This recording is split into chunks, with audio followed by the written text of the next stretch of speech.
Ignition sequence starts. 6, 5, 4, 3, 2, 1, 0. Liftoff. We have a liftoff.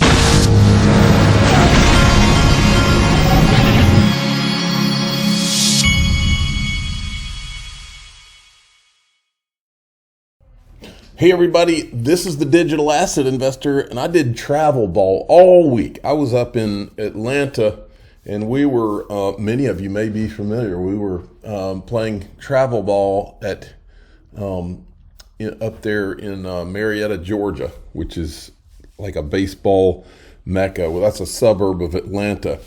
Anyway, and I'm about to go take my youngest son to go hit. And by the way, many of you that have been listening to me for a long time know that I raised my sons throwing baseballs to them year round all the time. Well, my oldest officially has gotten an invitation to a Division II school to come visit their campus. So we're one step away from Division I. He's going to be a junior this year, and his goal has always been Division I baseball, and I feel like he's approaching it. Okay, next, I wanted to show you real quick what's going on with the numbers on Coin Paprika. These are mine.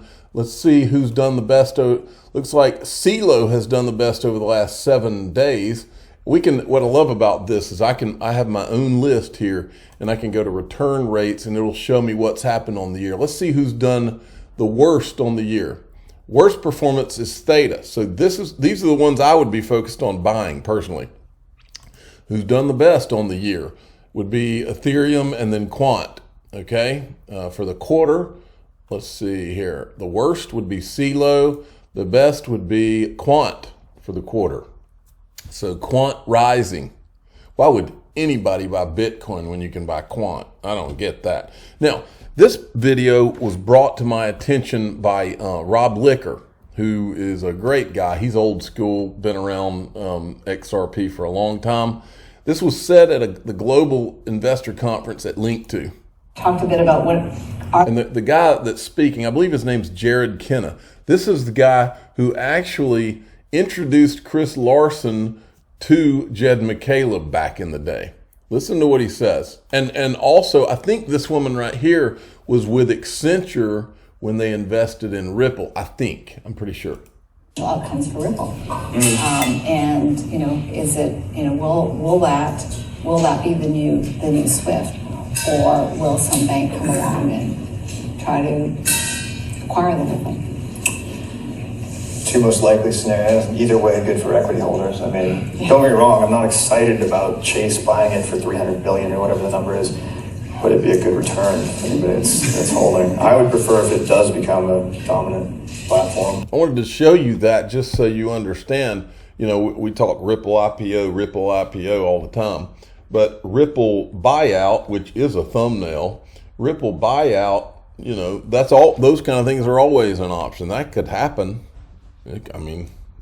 So the point is today Ripple equity today right now is today's the last day that Link2 is doing they'll give you $1,000 worth of XRP if you invest in the Ripple equity today. It's not just Ripple equity. I think it goes for all equity, but Ripple equity is one of them. So today's the last day they're ever going to do that. If you're thinking, and I've got a link in the top of the description of this video. You must follow the link and go, if you think you might be accredited, follow that and sign up.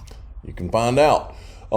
Check this out. It's from Zach Rector. Did Ripple just say they bought $1.7 billion worth of XRP in Q2? And then Andersell says, yep, they still made $400 million. Total purchases, $1.7 billion. See where this is going? Now, I bet dimes to donuts that this is relevant. This is from Stefan Huber.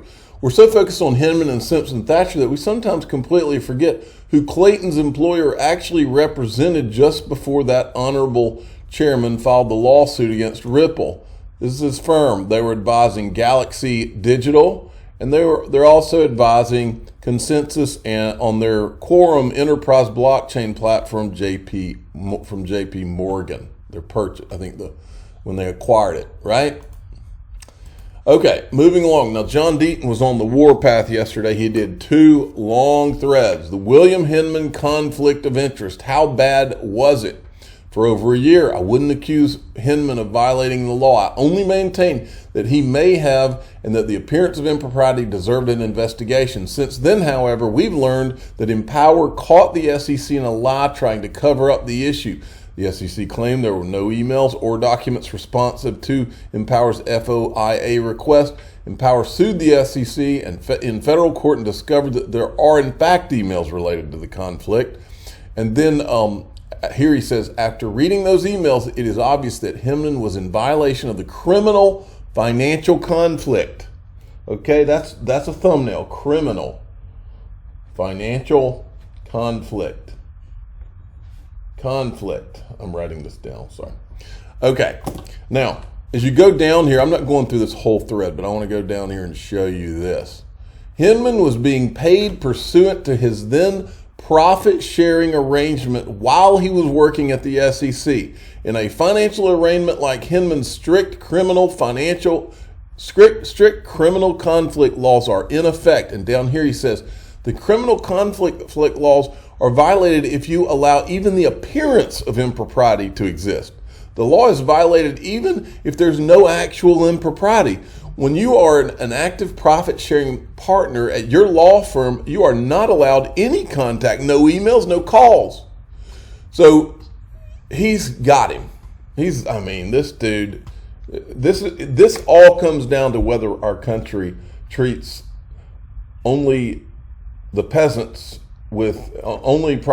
the peasants with laws, or if these guys are susceptible too. So this comes down to whether you still have a country, folks. I keep saying that. I would never say names, but now this is interesting from John Deaton. I would never say names, but some very important leaders within the crypto community have told me privately that they can't or won't say anything publicly but support the truth being exposed. Regardless of it all, I will continue to condemn tribalism besides. All right, so let me write, this is thumbnail too. They've privately, I like that word, privately exposed. Okay, all right, I got to do this or I'll forget my thumbnails, folks. All right, although I've made it clear. Now, I asked John Deaton a question yesterday after seeing this, all of a sudden, all these ETH, Bitcoin maxis care about what the SEC is doing to crypto. Okay, now all of a sudden, we've been begging them for a year, why aren't you helping Ripple? Why aren't you focusing on this? John Deaton has been saying they're coming for the exchanges and all other crypto next. Where are you at? And they've never, ever joined the fight until the insider trading thing with Coinbase, where the SEC said that some ERC20 tokens were securities. That's when these people really got scared. So I said, hey, John Deaton, I'm curious, have you ever been invited by any of these crypto industry media people to speak about SEC regulations? After all, you are involved in the most important case in crypto and predicted they were going to come for the exchanges and other digital assets. Have any of these people invited you to anything to speak? And I copied in the ones I'm talking, or a lot of the ones I'm talking about, but others are not involved in it. I'm copying other people so they can see. But has Laura Shin invited you? CoinDesk, Laura Shin's podcast, has Anthony Pompliano, Cointelegraph, Blockchain Association, Digital Chamber, has Perianne Boring contacted you? Has Kristen Smith contacted you? Has, ProCoin News would have you on any time, I know. And then that's it. I just wanted to call out all those people because it's important. So John Deaton answers, although I've made it clear that if the SEC had sued Ethereum, Vitalik Buterin, Joseph Lubin, consensus alleging ETH itself in the secondary market as a security, I would have sued SEC and be representing tens of thousands or more ETH holders. I don't get invited by the mainstream crypto folks because they're usually connected in some way or friendly way to Andreessen Horowitz Hinman is now a partner at Andreessen Horowitz. One could argue his foresight was rewarded. Plus, I authored the Ethereum Free Pass memo and Connect to Congress campaign. A16Z's Chris Dixon blocked me for telling the truth. I said nothing personal, only that Clayton instructed Dixon to assemble a crypto working group and to write a memo to send Hinman. A16's long-time lawyer, Lowell Ness, wrote the safe harbor that only included Ethereum. This memo and safe harbor, along with 4 to 6 private meetings that Hinman had with Lubin and his Sullivan Cromwell lawyers, led to the Ethereum Free Pass. I've tweeted how Lubin and other founders feared being arrested for securities violations. Some aren't happy with my crypto law video library, laying out the timeline with videos of participants proving everything I tweet. With the help of XRP sleuths, Digital Asset Investor, Digital Perspectives, that's Crypto Area, and others highlighting events, disguised whales at ICO. So when you think of the wealthy and powerful people me and my friends have pissed off, you can understand that many people want to keep their distance. It's understandable because some receive funding from these folks, maintain business relationships. I would never say names, but some very important leaders within the crypto community have told me privately that they can't or won't say anything publicly, but support the truth being exposed. There you go, folks. All right. Now, Brad Garlinghouse Masari, which is Ryan Selkis's company, has finally invited Brad Garlinghouse to be at their upcoming conference. So I decided to look around for some old Ryan Selkis videos. He's always fun. The whole bull run. I was fucking there. Yeah. Right? And, no, I'm not even talking about consensus. Yeah. I'm talking about the Enterprise Ethereum Alliance announcement in February of that year. That to me was like the start of the bull run, because everybody that was in that room just kind of looked at each other. They're like, pretty much every major company is here. This is going to be big for Ethereum. I bought Ether. I kind of stayed away from it. I bought Ether at that event. It went up like 75%. And then it just slowly started taking off. This is in February of 2017. And what was... And the Enterprise Ethereum Alliance was wonder what he was told an initiative there. that was spearheaded by Consensus, and basically getting a private implementation of Ethereum that some of the big corporates could work with. Amber Balday from JP Morgan was very closely involved, and that became the Quorum project. But there was a lot of enterprise interest, at least in experimenting with some of these private chains using Ethereum smart contracts and similar logic. But it was a tremendous group of people that came together, and ostensibly the EEA was about bridging the public-private blockchain divide, which people might not remember, but for a couple of years during the... All right, that's enough of that. Now, here's another clip from Ryan Selkis. Listen to this. Ether did not grow in value because people are paying for gas and to create crypto kitties, right? Ether grew in value because it became a reserve currency for this distributed central bank that circumvented the public securities offering process. And it was basically for people that screw the SEC. And by the way, this is, I forget his name, but he's with Multicoin Capital. This is the guy back in 2018 that was saying that they were bragging, him and Tushar Jain were the two at Multicoin Capital that were bragging about how they were shorting XRP. And they are also, their limited partners were Andreessen Horowitz and Union Square Ventures. Those are two of their limited partners, and those two were the two venture capital firms that led the venture capital working group that got the Ethereum Free Pass. What a coincidence. That's always important to point out. Then there's this from Wheezy this morning. That's Katie Hawn. That's Ryan Selkis, and I forget who that guy is. Listen to this. We're going to know very soon about Ethereum because I think they're meeting about it on Monday. So. Oh, really? So these people, I'm telling you, folks, there's a certain group of people, I'm not naming names, but there's certain people that had to know that Ethereum was about to get a free pass. And I believe that there's also a certain group of crypto leaders who have also always known who Satoshi is. And they've made billions. They've made billions. And in order to make those billions, a lot of retail people had to lose money. Retail people without knowledge had to lose money. We're going to get some new information very soon. I wouldn't say that it's going to be very soon, but that's just, I don't think just because we know there's a meeting about it that they'll. There's not going to be white smoke that comes out of it. Right. Remember, she's the one that sued Ripple. She's the one that was in charge of the lawsuit against Ripple that called XRP a virtual currency.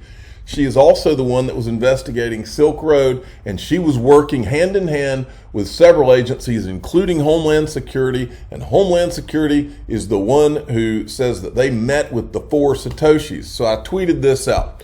Dirty little crypto secret. There are a pretty large handful of leaders in crypto who have always known who Satoshi is. This is what I believe. I believe this with every ounce of my being. That they've always known who Satoshi is, and also knew that I know for a fact that a lot of them knew that Ethereum was going to get the free pass. Now, we know that. We also know that Homeland Security knows who the 4 Satoshis are. Are you telling me that they just kept that secret within in themselves and that nobody else would have known that? I've said it for years. There's no way Wall Street and all these Wall Street types go all in on Bitcoin the way they're doing without knowing. It could be North Korea. It could be a group of terrorists in a cave in Afghanistan. There's no way that these people put this kind of money into something without knowing. They know. Write it down. They've always known. There's a group of them. I don't know which ones are in the group, but I'd bet dimes to donuts that I could name names. Dimes to donut. Now, here's a standard, this right here is a standard Bitcoin maxi, I'm assuming. Oh, okay, so who is it? That's a bold claim with nothing to back it up. I said bold claim backed up with their own words, and then I showed him the video. This is the video of the Homeland Security agent saying that they had an agent that went and met with Satoshi, which actually was 4 people. Well, since he's in such denial, he comes up, I don't believe it. Gonna have to do better than someone's opinion. No, it's not someone's opinion. When a Homeland Security agent gets on stage at a conference with other Homeland Security people, beside an SEC person that was there too, and tells the audience, that's not an opinion, tells the audience, oh yeah, we had a very aggressive agent back in the day that went and met with not 1 Satoshi, but there was 4 of them. They're relaying something that happened, okay? And if you don't believe government officials, my next question is this, and I told this guy, I said, you're asking the wrong question. This video has been seen by thousands. Why has not 1 government official, 1 congressman, 1 Bitcoin maxi demanded to know what this Homeland Security agent was talking about? There are potentially trillions on the line. That is the question, and the question answers itself. Why do they not want to know? Because they either already know or they don't want to know. But I don't think don't want to know makes any sense. What makes sense is they already know. And that's the dirty little secret. All right, moving along. So this is a perfect point made by Wheezy. And I made the Congress people aware of it. He says, for reference, there are now as many people who have signed with John Deaton against the SEC as there were in the 1985 Queen Live Aid concert. And I said, hey, Congress, look at how many voters are aware of ETHgate, and not one of you has demanded an investigation of the SEC and their conflicts of interest. This many people at a minimum will know you did nothing walking into that voting booth. And I copied them all in on it so that they could see. Now, don't underestimate, folks. I'm zeroed in on this. When Brad Garlinghouse got an invitation to this mainnet, which is Masari, I'm not going to name names, but this group of people, not all, but the majority of this group of people, these people hate Ripple and XRP. Always have. That's why they've never invited Brad Garlinghouse to that party. And I said, this invitation for Brad Garlinghouse can't be spotlighted enough. Remember, these people hate Ripple. We have been uncovering their own words and putting a timeline together for over a year. The pressure is real. Who will start talking first? That's the question.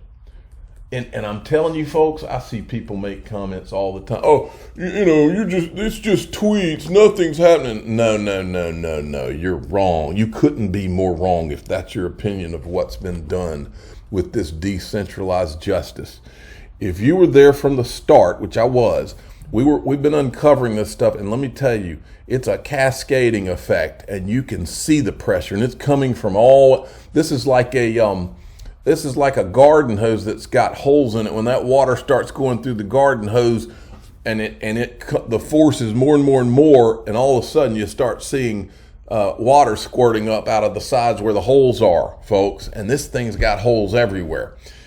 There is pressure, and we're going to continue to build the pressure, because all we've ever wanted is truth and a level playing field. And I said, I believe this is a sort of olive branch, this Masari invitation, a sort of olive branch to the XRP community, or an effort to get us to back off a little bit, which is not happening until we get our level playing field. You can keep your olive branch. I want a level playing field. That's all we've ever wanted, is the truth and a level playing field. Speaking of the truth, one of the people being invited to mainnet is Christine Morey, who now heads digital assets at Apollo Global Management, but was the head of digital assets at JP Morgan. She's going to be there with Brad Garlinghouse, and so I asked her if her boss, Jay Clayton, is going to be there, because, you know, he's the chairman of Apollo Global Management. You couldn't make this stuff up if you tried. Look who else is going to be there. Kristen Smith.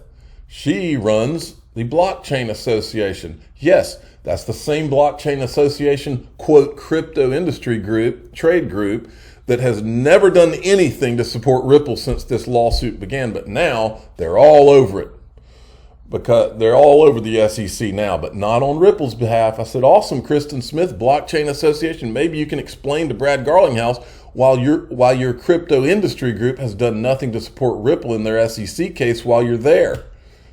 Maybe I bet that's awkward behind the scenes. Now, looks like Mike Novogratz once again must be betting dimes to donuts, because he seems to know a lot of what's going on at these regulatory agencies behind the scenes. Senators, congressmen, and even to work with the people at the different regulatory agencies. It's not like they're starting at zero. A lot of the young people at the agencies are big owners of crypto. Senators. He knows that. Here's what else he knows. He apparently knows a lot about what Gary's up to. Remember, now this is October 28th, 2021. Against that backdrop, seeing what's going on now in crypto, Mike Novogratz once again seems to have a crystal ball. Gary is smart. There's absolutely no doubt about it. He's smart. There's absolutely also no doubt about it that he wants to regulate crypto. Clear as can be. He wants to be the sheriff of Cryptoville. He's got an issue that, crypto's a new industry, and it doesn't necessarily fall directly in the purview of the SEC or the CFTC. When you can't decide what's a security, if it's not a security, does the SEC even regulate it? And so what he'd like, and he will try really hard for, is to get this Democratic Congress and Democratic Senate to pass legislation that gives him the right to regulate crypto. Right now, nothing seems to be getting passed in Congress. And so there's a to and fro that's going to happen with him trying to, take ground and say, I have the right to regulate here. And a Congress that we'll see. And so I think it's going to be a really, volatile 6 to 12 months in the regulatory sphere. Wow, great prediction. And now Michael Saylor, who has everything on the line for Bitcoin, he's now jumping on this Ethereum thing, and he's saying basically that Ethereum's a security. So he's been paying attention. And then this made me laugh this morning. XRP, the Standard Productions, which is parody, breaking news. Joseph Lubin has risky surgery to remove hand from elbow. That's great.